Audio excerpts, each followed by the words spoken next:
"Listen to the wind wuthering round the house," she said. "You could bear stand up on the moor if you was going out on it tonight."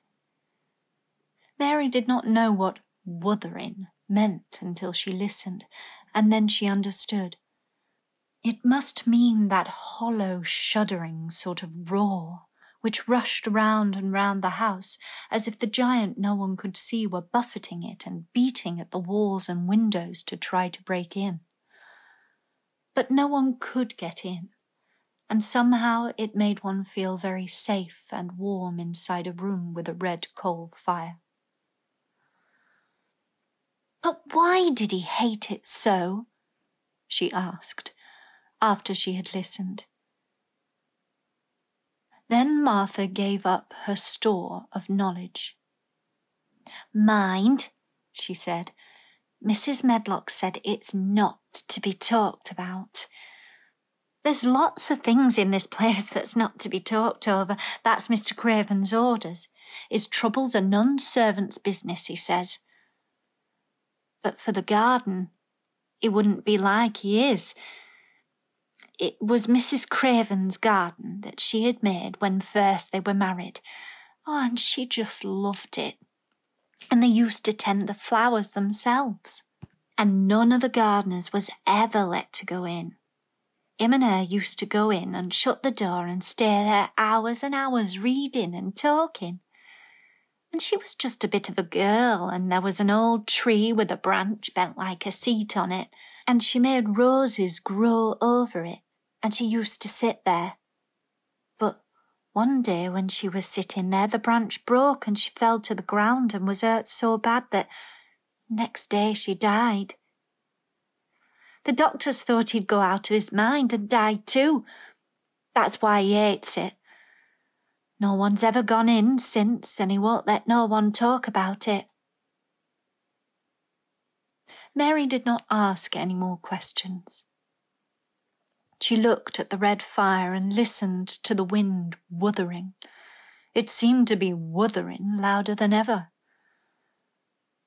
At that moment, a very good thing was happening to her.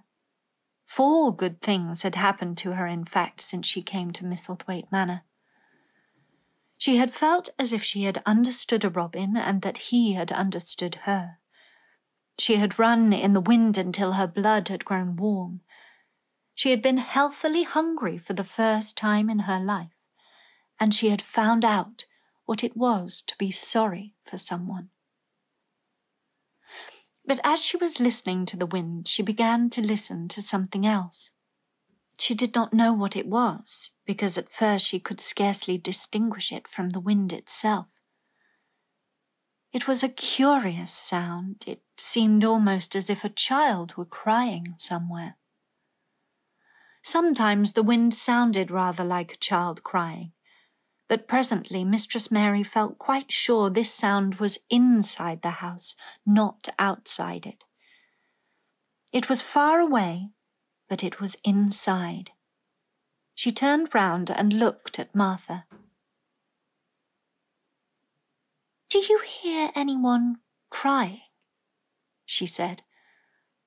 Martha suddenly looked confused. "No," she answered. "It's the wind. Sometimes it sounds like as if someone was lost on the moor and wailing. It's got all sorts of sounds." "But listen," said Mary. "It's in the house, down one of those long corridors." And at that very moment a door must have opened somewhere downstairs, for a great rushing draught blew along the passage, and the door of the room they sat in was blown open with a crash, and as they both jumped to their feet, the light was blown out, and the crying sound was swept down the far corridor. It was to be heard more plainly than ever. "There," said Mary. "I told you so. It is someone crying, and it isn't a grown-up person." Martha ran and shut the door and turned the key, but before she did it, they both heard the sound of a door in some far passage shutting with a bang, and then everything was quiet. for even the wind ceased wuthering for a few moments. "It was the wind," said Martha stubbornly. "And if it wasn't, it was little Betty Butterworth, the scullery maid. She's had toothache all day." But something troubled and awkward in her manner made Mistress Mary stare very hard at her. She did not believe she was speaking the truth.